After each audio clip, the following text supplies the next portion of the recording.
తప్పే కదా, అది రిజైన్ చేస్తే మేము చేస్తాము. సో క్లారిటీ అయితే ఇచ్చారు దాని మీద. యాక్చువల్ గా సార్ మీరు ఎప్పుడైనా పవన్ కళ్యాణ్ గారు ఆ మధ్య, అంటే ఇప్పుడు కాదు, ఆ మధ్య అంతా మీరు విమర్శించారు పవన్ కళ్యాణ్ గారు 3 పెళ్లిళ్ళు చేసుకున్నారు అని చెప్పి. దాని మీద ఇప్పుడు ఈ సందర్భంలో ఎప్పుడైనా రిగ్రెట్ ఫీల్ అయ్యారా? అంటే పశ్చాత్తాపం ఎప్పుడైనా ఫీల్ అయ్యారు? సార్, పవన్ కళ్యాణ్ చేసినా దువ్వాడ శ్రీనివాస్ చేసినా తప్పే సార్. నాది తప్పనే నేను చెప్తున్నాను, నేను ఒప్పని చెప్పట్లా. నా దగ్గరికి ఇదే పరిస్థితులు ఎవరైనా వస్తే తప్పనే చెప్తాను, ఇలా చేయొద్దని నేను చెప్తాను. తప్పు అయినా తప్పని పరిస్థితిలో నాకు ఇలా జరిగింది. పవన్ కళ్యాణ్ కూడా అదే తప్పని పరిస్థితి ఉండొచ్చేమో అని నేను అనుకుంటున్నాను. ఇప్పుడు అంటే అనుభవం వచ్చిన తర్వాత ఆ మెచ్యూరిటీ వచ్చింది అంటారు. పరిస్థితులు అర్థం అవుతాయి కొన్ని సందర్భాల్లో ఆయనకి ఏ పరిస్థితి వచ్చిందో, కాబట్టి ఈ నిర్ణయం తీసుకున్నాడేమో అని నాకు అనిపిస్తుంటుంది. ఇప్పుడు అది నేను ఫ్రాంక్ గా ఒప్పుకుంటాను. అందరిలాగా అదే జనసేన కార్యకర్తలు ఆలోచించాలా. చిరంజీవి గారి గురించి మీకన్నా నాకు ముందు తెలుసు. 2008లో నేను పాదయాత్ర చేసినప్పుడు నియోజకవర్గంలో వారి పిలుపు మేరకు నేను వెళ్ళాను. నాకు ఆయన టికెట్ ఇచ్చారు.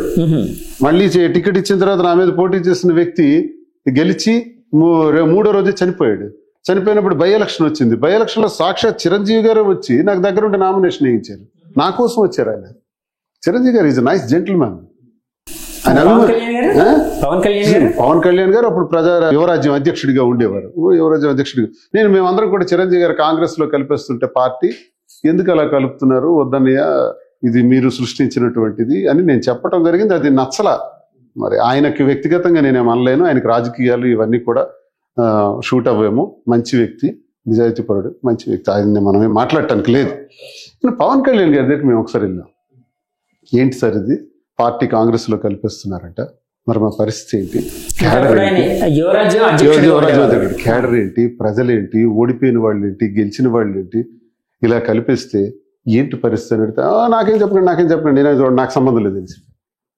అప్పుడు నాకు నెగిటివ్ మైండ్ ఆయన మీద పడ్డది. చిరంజీవి చూస్తే అలా ఉన్నారు, ఈయనేంటి నాకు సంబంధం లేదని చేతులు ఎత్తేస్తున్నాడు. వీళ్ళ కోసం మేము ఇన్నాళ్ళు కష్టపడింది. 150 వెహికల్స్ ఏ జనసేన కార్యకర్త చేసుండడు, నాయకుడు చేసుండడు. శ్రీకాకుళం నుంచి ప్రజారాజ్యం పార్టీ ఆవిర్భవించిన రోజు 150 వాహనాలు పెట్టాను. 150 వాహనానికి 10 మంది చొప్పున తిరుపతిలో తీసుకెళ్లి బ్రహ్మాండంగా చేశాం ప్రజారాజ్యం పార్టీ ఆవిర్భావం రోజు. నేను చేసినట్టు ఏ జనసేన కార్యకర్త చేసుంటాడు? నేను అవన్నీ చేసి వచ్చినాడు అబ్బాయి. కష్టాల్లో ఉండేటప్పుడు చేతులు ఎత్తేసినాడు ఆయన. మీకన్నా ఎక్కువ నాకు పవన్ కళ్యాణ్ గురించి తెలుసు. మీరేదో పెద్ద అభిమానులు ఫీల్ అయిపోయి మాట్లాడేసి తన్నేసి చంపేస్తాం, కొట్టేస్తాం, కారు కాల్చేస్తాం, తగలబెట్టేస్తాం అంటే నువ్వు చనిపోతావు, నేను చనిపోతాం, ఏదో ఒక రోజు అందరం పోతాం. మీరు అలాగే చేయాలనుకుంటే నేను రెడీ. ఫోన్లు ఇన్ని కట్టఫొద్దుంత ఫోన్లు అవన్నీ కూడా పోలీస్ స్టేషన్లో కంప్లైంట్ ఇచ్చాను. దుర్భాషలు ఆడటం, ట్రోల్స్ చేయటం, ఇవన్నీ అవసరం. మేము మాట్లాడుతుంది కూడా ఇప్పుడు కూడా పవన్ కళ్యాణ్ గురించి ఈమెగా నేను మాట్లాడింది ఏంటంటే, మాకు పవన్ కళ్యాణ్ బ్యాచ్ ఎక్కువగా ట్రోల్స్లో కనిపిస్తున్నప్పుడు వాళ్ళకి సమాధానం చెప్పాను. ఇది వాళ్ళకి సమాధానంగా మాట్లాడుతున్నాను తప్ప నాకు ఆ పార్టీ ఆ వ్యక్తుల గురించి అంత పూర్తిగా అవగాహన ఉన్నటువంటి వ్యక్తిగా పవన్ కళ్యాణ్ గారు ఎప్పుడు అంటారు 2014 నుంచే మాట్లాడతారు రాజకీయాలు. 2014 కాదు, ఆయన 2008లో వచ్చారు రాజకీయాలు. 2008 నుంచి నేను మాట్లాడుతున్నాను. మీరు ఆయన 14 నుంచి మాట్లాడతారు జనసేన కార్యకర్తలు. 14కి 8కి చాలా తేడా ఉంది. 8 నుంచి 14 వరకు ఏం జరిగిందో నేను చెబుతాను. కాబట్టి అవన్నీ వద్దు. జరిగింది. పర్సనల్ విషయాలు వద్దు, ఇంకా అలాంటివి మాట్లాడొద్దు. దయచేసి పవన్ కళ్యాణ్ అభిమానులకి, జనసేన అభిమానులకు కూడా అందరికీ నేను అదే తెలియజేస్తున్నాను. మీరు నా జోలికి రాకండి, వ్యక్తిగతమైన నా విషయాల్లోకి రాకండి, సిద్ధాంతపరంగా ఎదుర్కోండి. పవన్ కళ్యాణ్ గారు ఉప ముఖ్యమంత్రి, నేను తప్పులు చేస్తుంటే, అధికార దుర్వినియోగం చేస్తుంటే, అవినీతి తీసుంటే, లంచాలు చేస్తుంటే, భూ కబ్జాలు చేస్తుంటే మొత్తం ఎండగట్టండి. ఇప్పుడు నా క్వారీ ఆపేశారు. క్వారీ ఆపేయడం వల్ల 30 కోట్లు నాకు లాస్.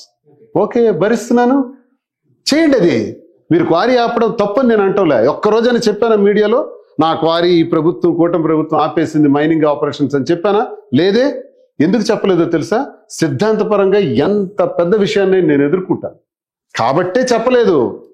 కూటమి నాయకులందరికీ నేను తెలియజేస్తున్నా, నాకు పర్మిట్లు ఇవ్వట్లా. మైనింగ్ ఆపరేషన్స్ ఆపితే అక్కడ మెషినరీ ఏంటి, మెన్ ఏంటి, నా లాస్లు ఏంటి, ఇవన్నీ ఎక్కడికి పోవాలి అనిపిస్తున్నా. అనుభవం స్టార్ట్ అయిపోయింది. 4వ తారీఖు ఫలితాలు వస్తే 4వ తారీఖు సాయంత్రం 5 గంటల నుంచి ఆరంభం అయిపోయింది మా మీద టార్గెట్స్. ఓకే, భరిస్తాం ఇవన్నీ. అది చెయ్యండి అంటున్నాను. అలాంటివి ఏమైనా ఉంటే చేసుకోండి అంటున్నాను. వ్యక్తిగత విషయాన్ని తీసుకొచ్చి తిరుపతి వెళ్ళారు. తిరుపతిలో ఏం జరిగిందంటే, తిరుపతి ఇన్ని రోజుల తర్వాత బ్రహ్మోత్సవాలు వచ్చాయి. బ్రహ్మోత్సవాల్లో ఎప్పుడు వెళ్తుంటాం? తిరుపతి నేను ప్రతి నెల వెళ్తాను. ఈమె కూడా బ్రహ్మోత్సవాల్లో కోలాటం గతంలో చేయడం ఇవన్నీ జరిగినాయి. ఆ భక్తిభావంతో వెళ్ళాం. తిరుపతి వెంకటేశ్వర స్వామి అంటే మాకు ఇంటి ఇలవేల్పు, మా ఇంటి దైవం. మా ఆ బెడ్రూమ్లోకి వెళ్ళి మీరు చూస్తే పైన వెంకటేశ్వర స్వామి విగ్రహం ఉంటుంది. దేనికి ఉంటుంది అంటే మా ఇంటి ఇలవేల్పు. మా నలుగురు అన్నదమ్ములు శ్రీనివాస్, శ్రీకాంత్, శ్రీధర్, శ్రీహరి, ఇవన్నీ శ్రీ వెంకటేశ్వర స్వామి యొక్క నామాలని పేరుగా పెట్టుకున్నటువంటి మా జీవితాలు. మాకు భక్తిభావం తిరుపతి వెళ్ళిన దగ్గర నుంచి వచ్చే వరకు ఆ భక్తిభావంతో వెళ్ళిన నేను రీల్స్ తీశారని, ప్రీ వెడ్డింగ్ మ్యారేజ్, ఒక్క నిమిషం, ప్రీ వెడ్డింగ్ షూట్ చేశామని ఆరోపణలు చేస్తున్నారు. ఇది చేయలేదు, ఇవి మేము చేయలేదు. ఉదయం దర్శనానికి వెళ్ళాం, రిటర్న్ వచ్చినప్పుడు మీడియా వాళ్ళందరూ కలిసారు, నమస్కారం పెట్టుకుని వెళ్ళిపోయాం. సాయంత్రం స్వామివారి తాలూకా 4 మాడవీధుల్లో ఇంకా స్వామివారు వస్తారనేటప్పటికి 4:30కి వెళ్ళి 4 మాడవీధులు ప్రదక్షిణ చేసుకుందాం అని వెళ్తున్నాం. వెళ్ళేటప్పుడు వేలాది మంది భక్తులు ఎవరికి వాళ్ళు ఫోటోలు తీసుకుంటున్నారు. మాకు కాదు, ఆలయాన్ని పాయింట్అవుట్ చేసుకుంటూ వాళ్ళు తీసుకుంటున్నారు. అది తీసుకునే దానిలో మా ఆయనకు కూడా చాలా మంది విష్ చేసేవాళ్ళు ఇలా ఉంటున్నారు. సరదాగా వెళ్తున్నాం 4. ఈలోగా కొంతమంది మీడియా వచ్చి మా ఆయనకు ఫోటోలు తీశారు. ఆ ఫోటోలు తీసే దానిలో ఒక చెరుకు గడ ఇలాగుండే దగ్గర నిలబడటం, అలాంటివి తప్ప. నేను ఆ రోజు బ్లూ షర్టు, రెడ్ సారీ. మేము నిజంగా ఫోటో షూట్ చేస్తుంటే, ప్రీ వెడ్డింగ్ షూట్ చేస్తుంటే ఒక్క ఫోటో చూపించమనండి. మేమిద్దరం కలిసి తీసుకున్న స్టిల్స్, పోజులు ఇచ్చిన ఫోటో ఒక్కటి చూపించమనండి. లేదు. రీల్స్ చేస్తుంటే ఒక్క రీల్ చూపించమనండి. ఏవీ లేవే.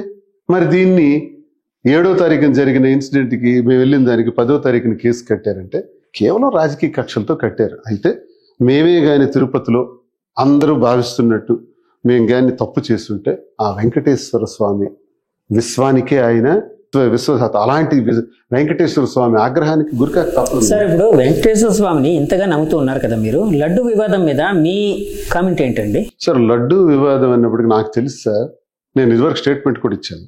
లడ్డు గురించి అక్కడ ఉన్నటువంటి రాతి మీద కూడా చాలా రాతలు రాశారు. లడ్డు ఎలా ఉండాలి అన్నదాన్ని శ్రీకృష్ణదేవరాయల కాలం నుంచి, అంతకుముందు కూడా వేలాది సంవత్సరాల క్రితం నుంచి కూడా లడ్డుకు ప్రాధాన్యత ఉంది. దానికి ఒక బోర్డు ఉంది. ఆ బోర్డు నిర్ణయం ప్రకారం అదొక అటానమస్ బాడీ. ఆ బాడీ దాన్ని రూల్ చేస్తూ ఉంటారు, వాళ్ళు ముందుకెళ్తారు. దానికోసం ఐఏఎస్ ఆఫీసర్ ఉంటాడు, ఈవోగా ఉంటారు. ఇదంతా వ్యవస్థ, అదొక పెద్ద వ్యవస్థ, అదొక గవర్నమెంట్, స్మాల్ గవర్నమెంట్. స్వామివారు అక్కడ లడ్డు వ్యవహారంలో ఇలా ఎనిమల్ ఫ్యాట్ కలిపారని ఒక బాధ్యత గల ముఖ్యమంత్రికి తెలిసినప్పుడు వెంటనే దానిపైన రిపోర్ట్స్ రప్పించుకోవాలి. With reports and with records he has to deliver the statement. అతను స్టేట్మెంట్ ఇవ్వాలి. బాధ్యత గల ముఖ్యమంత్రి హోదాలో కోటాను కోట్ల భక్తులతో మనోభావాలు దెబ్బతీసే విధంగా ఎనిమల్ ఫ్యాట్ కలిపారంటే ఏమవ్వాలండి? ఒక్కొక్కడు ఎలా భావిస్తున్నారు? ఎంత అఫెండ్ అవుతాం సార్. మా ఇంట్లో ఏమైనా పోయినా పర్వాలేదు, మనిషి పోయినా పర్వాలేదు. తిరుపతిలో ఇలా జరిగింది, అపచారం జరిగిందంటే భరించలేం. అలాంటి పరిస్థితి ఆయన నోటి నుంచి రావటం, చాలా ముఖ్యమంత్రి గారి నోటి వెంబడి రావటం చాలా ఏంటి ఇంత అనుకున్నాం. ఒక రకంగా నిజంగా జరిగిందా? ఒకవేళ నిజంగా జరిగితే జరుగుంటే ఎవరైతే చేశారో వాళ్ళకి కఠినమైన శిక్షలు పడాలి. కఠినమైన శిక్ష కాదు సార్, రక్తం కక్కుని చేస్తాం. నిజంగా జరిగితే ఒక హిందువుగా, స్వామి భక్తుడిగా నేను చెప్తున్నాను, ఇది మహాపాపం. కానీ అప్పటి చైర్మన్ సుబ్బారెడ్డి గారు దానికి తీవ్రంగా ప్రతిస్పందించారు. తర్వాత వచ్చిన కరుణానిధి గారు నా కుటుంబంతో సహా సర్వనాశనం అయిపోతానన్నారు. సుబ్బారెడ్డి గారు ఆవును చూసుకుని బయటికి వెళ్ళే మనిషి, 45 సార్లు అయ్యప్ప స్వామి మాలేసినటువంటి భక్తుడు. అలాంటి వాళ్ళు అంత క్లియర్గా చెప్పినప్పుడు, ముఖ్యమంత్రి గారు ఆరోపణ చేసినప్పుడు రుజువులతో రావాలి. అందుకే సుప్రీంకోర్టు చెప్పింది, డోంట్ ప్లే పొలిటికల్ డ్రామాస్ ఆడొద్దు, దేవుణ్ణి రాజకీయాల్లోకి తీసుకురావద్దు అని ఒక కండిషన్ ఇచ్చి ఇప్పుడు మనం లడ్డు గురించి మాట్లాడడానికి లేదు. లడ్డు మీద టీం నిర్ణయిస్తారు, ఏం జరుగుతుందో తెలుస్తుంది. బాగా సుప్రీంకోర్టు నిర్ణయం అద్భుతంతో మనకు వాస్తవాలు ఏవో తెలుస్తాయి. అంతవరకు మనం మాట్లాడకూడదు. వివాదంలో తప్పు ఎవరైతే చేశారో వాళ్ళకి వెంకటేశ్వర స్వామి కఠినమైన శిక్ష వేస్తారని మీరు నమ్ముతున్నారు ఒక భక్తుడిగా, అంతే కదండి? మేడం, రేణు గారి పిల్లలు మొదటి భార్య పిల్లలు అని ఎందుకంటున్నారంటే, మీ పిల్లలు ఆయన పిల్లలు మొత్తం 5 అన్నారు, వాళ్ళిద్దరు కదండి. వాళ్ళిద్దరిని చూస్తుంటే మీకేమనిపిస్తూ ఉంటుంది? వాళ్ళని ఏ విధంగా మీరు ఎమోషనల్ గా అటాచ్ అయ్యి ఉన్నారు? నాకు ఎమోషన్ అటాచ్మెంట్ ఏమీ లేదు, కానీ ఒక్కొక్కసారి నాకు బాధ అనిపిస్తుంది. మెచ్యూరిటీ లెవెల్స్ లేకున్నా వాళ్ళ అమ్మ మాటలు నమ్మి నాన్నకు దూరం చేసుకుంటున్నారు. అది చాలా తప్పుగా భావిస్తున్నాను నేను. వాళ్ళ ఫాదర్ ఎంత కష్టపడి పెంచారు, ఎన్ని కష్టాలు ఉన్నా కూడా పిల్లలు కష్టపడకూడదని చాలా ప్రేమతో చాలా చక్కగా పెంచారు. సో అవేవి అర్థం చేసుకోకుండా తల్లి చెప్పుడు మాటలు విని తండ్రిని బాధ పెట్టారు. వాళ్ళు ఒక పిల్లలకి తల్లి అయినప్పుడు ఖచ్చితంగా వారి ఫాదర్ని వెళ్ళి తెలుసుకుంటారు. సార్ ఇప్పుడు యాక్చువల్గా మాధురి గారు అంటున్నారు అంటే తల్లి చెప్పిన చెప్పుడు మాటలు విని పిల్లలు అలా తయారయ్యారని. అంటే తండ్రిగా మీరు ఎప్పుడైనా మీ పిల్లలకి అంటే అటాచ్మెంట్ ఉండేటట్టు అంటే ఎక్కువ సమయం కేటాయించలేదా? అంటే ఒక నిమిషం, ఇప్పుడు బిడ్డ పుట్టిన తర్వాత అతను నాన్న అని ఎవరు పరిచయం చేస్తారు? తాత, అమ్మమ్మ, నాన్నమ్మ అని పరిచయం చేస్తే అప్పుడు పిలవడం ప్రారంభిస్తాడు. కానీ ఆ పిల్లాడికి చిన్న వయసు నుంచే ఇతను దొంగ, ఇతను మంచోడు కాడు, నేను కోటీశ్వరాల్ని, నేను ఆస్తిపరురాల్ని, మీ నాన్నకేమీ లేదు, మీ నాన్న లుంగీ షర్ట్ గాడు, మీ నాన్న వల్ల మనకేమీ ఉండదు, ఇలాంటి మాటలు నూరు పోస్తుంటే మీకు వాళ్ళ మాటల ద్వారా కొన్ని వాస్తవాలు అర్థమవుతుంటాయి. మా అమ్మకి నాన్నమ్మ అనరు, వాళ్ళమ్మ అంటారు. మా తమ్ముడికి చిన్నాన్నగారు అని అనరు, వాళ్ళ తమ్ముడు అంటారు. ఈ మాటలు ఎక్కడి నుంచి వచ్చాయంటే వాణి కూడా అదే వెర్షన్ మాట్లాడుతుంది, వాళ్ళమ్మ వాళ్ళ తమ్ముడు అని. పాపం తెలియదు వీళ్ళకి, అదే భాష వచ్చేసింది. పిల్లలు మంచివాళ్ళే, పిల్లలు మనసుల్లో భావాల్ని ఆ రకంగా ఇంజెక్ట్ చేసి మీ బంధువుల నుంచి డిస్టెన్స్ అనేది పెరిగేటట్టు చేశారంటారు పిల్లలకి. నేను ఎప్పుడు నా పరిస్థితి ఏంటంటే సార్, ఉదయం 7కు 8కు బయటకు పోతే మళ్ళీ రాత్రి 9కు 10కు రావటం. ఇది దైనందిన జీవితం. ఇంట్లో ఒకటి న్యూసెన్స్ వల్ల, ఈ గొడవల వల్ల ఎక్కువ కాలం బయట గడిపేవాడిని. ఒకవేళ ఇంటికి వచ్చేసిన మేడ మీదకో బయటను కూర్చోవడం చైరేసుకొని ఇంటి లోపల ఉండేవాడిని కాదు, బయట. ఇంట్లో ఏం జరుగుతుందో నాకు ఏం తెలుసు. ఒక సిచ్యువేషన్ వచ్చేటప్పటికి వాళ్ళ మాటలు చూస్తే నాకు బాధేసింది. భయం, ఆందోళన ఇవన్నీ కూడా నాకు కలిగిస్తున్నాయి. ఏంటి ఇలా? వాళ్ళకి మహాభారతం, రామాయణం అన్నింటి గురించి కూడా విశదీకరించి చెప్పాను, చదివి వినిపించాను. పిల్లలు ఈ మధ్య ఏమైనా కలిసారా సార్? లేదు, 2 సంవత్సరాలు ఫోన్లో ఏముండదు. వాళ్ళకి ఏదైనా అవసరం ఉంటే మెసేజ్ పెడతారు, మెసేజ్ పెడితే ఇమీడియట్ గా డబ్బులు. ఇప్పుడు కూడా పెడుతున్నారా? ఇప్పటికి కూడా వాళ్ళకి ఏదైనా అవసరం ఉంటే 2 లక్షలు పంపించండి, 1 లక్ష రూపాయలు పంపించండి అంటారు, వేస్తాను. తండ్రిగా మీ బాధ్యత నిర్వర్తించాలి. మేడం, ఇప్పుడు మీ పిల్లలు ఉన్నారు అంటే యాక్చువల్ గా వ్యక్తిగత జీవితం కోసం ఎక్కువగా లోతుగా వెళ్ళడం నాకు ఇబ్బందికరంగానే ఉంది. కానీ ఇప్పుడు మీరు ప్రజా జీవితంలో ఉన్నారు, ప్రజలు అందరూ మీకోసం మాట్లాడుకుంటున్నారు కాబట్టి అడుగుతున్నాను. మిమ్మల్ని ఇబ్బంది పెట్టాలని అంటే అలాంటి కోరిక నాకు లేదండి. సో ఇప్పుడు మీ పిల్లల కోసం చెప్పాలి అంటే ఏం చదువుకుంటున్నారు, వాళ్ళు ఇప్పుడు జరిగిన పరిణామాలని ఏ విధంగా చూస్తూ ఉన్నారు? నా పిల్లలు ఇంకా 9 క్లాస్ 9 ఇయర్స్ 10 ఇయర్స్ పిల్లలు అండి. 5th క్లాస్ 6th క్లాస్ చదువుకుంటున్నారు. వాళ్ళకి నేను పడిన బాధలు, నేను పడిన కష్టాలు, నేను ఎటువంటి సిచ్యువేషన్స్ ఫేస్ చేశాను, ఏ ఫేజ్ దాటుకుని ఎలా వచ్చానో అన్ని తెలుసు, అన్ని దగ్గరని చూశారు.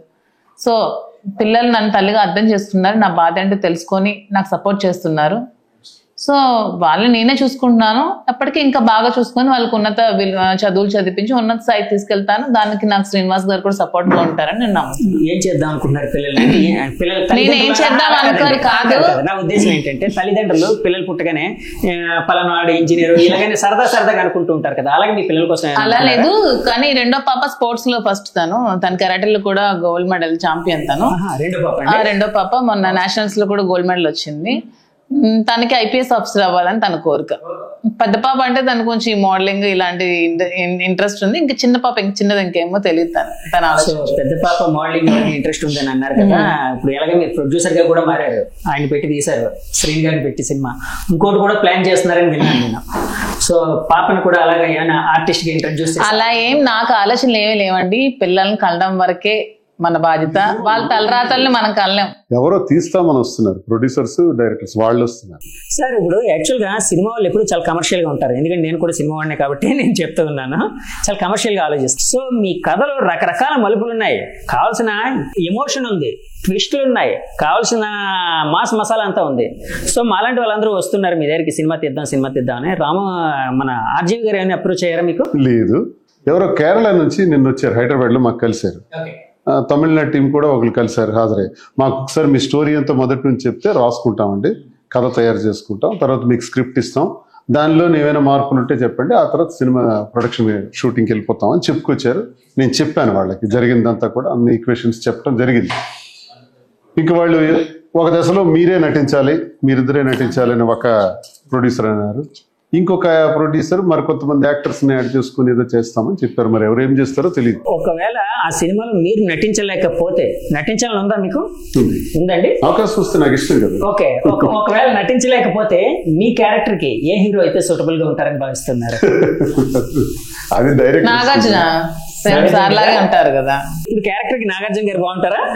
బాగుంటారా కాదండి, కొంచెం ఫేస్ రిజెంబ్లెన్స్ నాగార్జునలా ఉంటారు. చాలా మంది ఎక్కడికైనా వెళ్తే మీరు సేమ్ నాగార్జునలా ఉన్నారండి అని కామెంట్స్ పెడుతూ ఉంటారు. సో మీ దృష్టిలో శ్రీనివాస్ గారు మన్మధుడు. Yeah, of course. అవునా కదండి? అవునా? అంటే నేను చెప్పిన కామెంట్స్ కాదు, మన హైదరాబాద్ వెళ్తే అక్కడ చాలా మంది అమ్మాయిలు కూడా సార్ మీరు నాగార్జున అలాగా ఉన్నారు, మన్మధుల్లా ఉన్నారు అని వాళ్ళే అంటున్నారు. బాడీ ఫిట్నెస్ అలా ఉంటుంది. అంటే వాణి గారు బాధపడడంలో కూడా అంటే నేను అనుకోవడం మామూలుగా ఒక రకమైన సాహిత్యకమైన కారణం ఉందని అనుకుంటున్నాను. ఏ స్త్రీ అయినా తన భర్తని వేరే స్త్రీతో పంచుకోవడానికి ఇష్టపడదు అని చాలా మంది అంటూ ఉంటారు. మీకే ఎక్కువ బాగా తెలుసు. సరే వాణి గారి సంగతి పక్కన పెట్టండి. ఇప్పుడు మొన్న వెళ్ళినప్పుడు అమ్మాయిలు అందరూ ఆయన చుట్టూ చేరి ఆయన కోసం మాట్లాడుతూ నాగార్జున గారిలో ఉన్నారు ఇట్లాగని అన్నారు కదా, అప్పుడు ఏమైనా కొంచెం ఈగో హర్ట్ అయింది? నేను చాలా ప్రౌడ్ గా ఫీల్ అవుతానండి.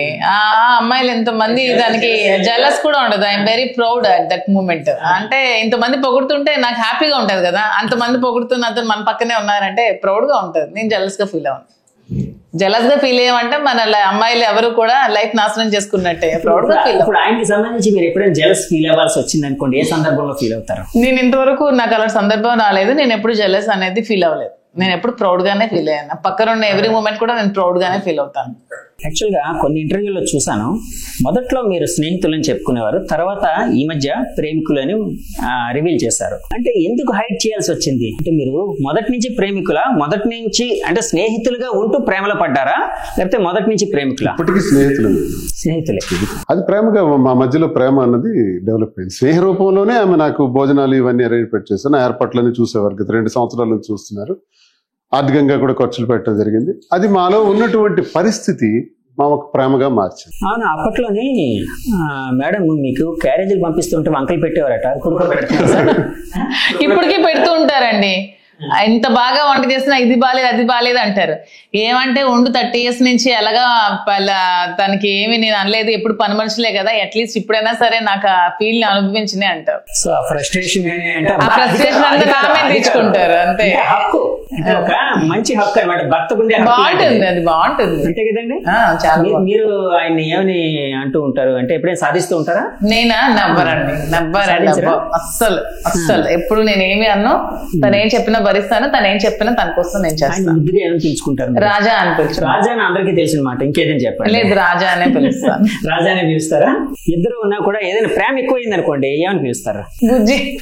బుజ్జి అని పిలుస్తారా? చూసారా, ఇప్పుడు వరకు చెప్పకుండా మీరు ఏం దాచేస్తూ ఉన్నారా? నేను బుజ్జి అని పిలుస్తారు.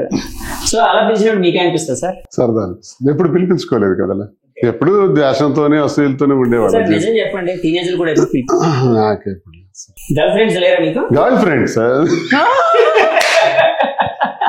చెప్పండి సార్. కెమెరాస్ ఉన్నాయి. నేనేం అంత నిజాయితీగా శ్రీరామచంద్రమూర్తి సరదాగా మాట్లాడేవాడు సార్. టీనేజ్ లోని ఆ ఇన్ఫెచ్యుయేషన్ లోని ఒక రకమైన ఆకర్షణ అనేది ఉంటుంది కదా, చిన్న ప్రేమ కథలు ఉంటాయి అందరికి. అట్లా మీకేం లేవు? అలా ఏం లేవండి, అతనికి అంత టైం ఉండేది కాదు. ఎప్పుడు ప్రజా జీవితమే కదా. లేవని మీరే చెప్పేస్తున్నారు. ప్రజా జీవితంలో రాకముందు నేను అడుగుతున్నాను. కాలేజీ స్టూడెంట్ లీడర్ గా చేశాను కదా, కాకినాడ ఆల్ కాలేజ్ ప్రెసిడెంట్ గా చేశాను. అప్పుడు లేదు, అప్పుడు నేను 90s లో చదివేటప్పుడు మా దగ్గర ఒక స్కూటర్ ఉండేది, యమహా ఉండేది. యమహా ఇది ఈ బండి అండి. ఇప్పుడు కూడా హీరో హోండా ఒకటి ఉండేది. లవ్ స్టోరీ ఏమైనా ఉన్నాయి సార్? ఆ బండి అప్పుడు